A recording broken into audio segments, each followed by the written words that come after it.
Halo Sobat Baku Hantam, Rusia tampaknya cukup kalang kabut di Suriah dan dalam berita terbarunya, Rusia memindahkan kapal-kapal dari pangkalan angkatan laut di Suriah di tengah meningkatnya perlawanan terhadap Presiden Bashar. Demikian laporan Moskow dan dikatakan mereka telah memindahkan sebagian besar armada kapal perang mereka. Pelabuhan Tartus di Suriah telah menjadi pusat utama bagi kapal-kapal perang Rusia selama lebih dari 5 dekade. Dan telah berkembang pesat sejak dimulainya invasi Vladimir Putin ke Ukraina pada 24 Februari 2022 yang memberikan Moskow kehadiran di Mediterania dan benteng pertahanan terhadap NATO. Pelabuhan di Tartus Suriah ini menampung 2 frigat kelas Gorskov Rusia, 1 frigat kelas Grigorovich dan kapal bantu serta kapal selam kelas Improved Kilo.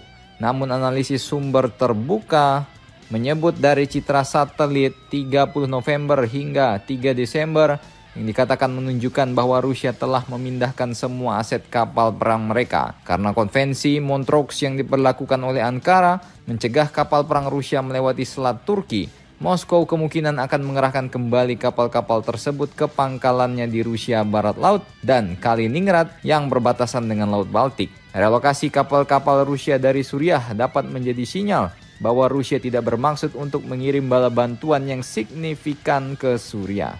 Putin telah menjadi sekutu utama Assad, membantunya selama perang dan mengerahkan pesawat tempur, pasukan hingga peralatan mulai dari tahun 2016. Makanya Presiden Bashar al-Assad bisa mempertahankan kekuasaannya hingga saat ini.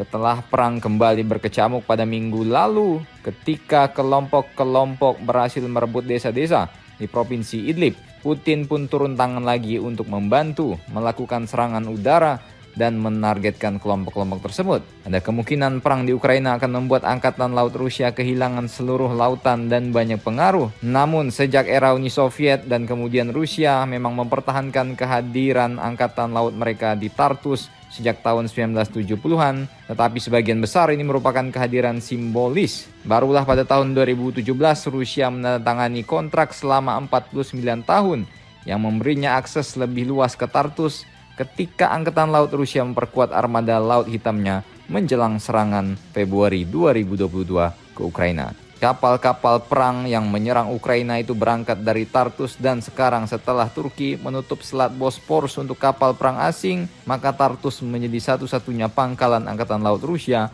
untuk operasi di Mediterania. Jadi bagaimana menurut kalian? Silahkan komentar dan baku hantam kalian di bawah.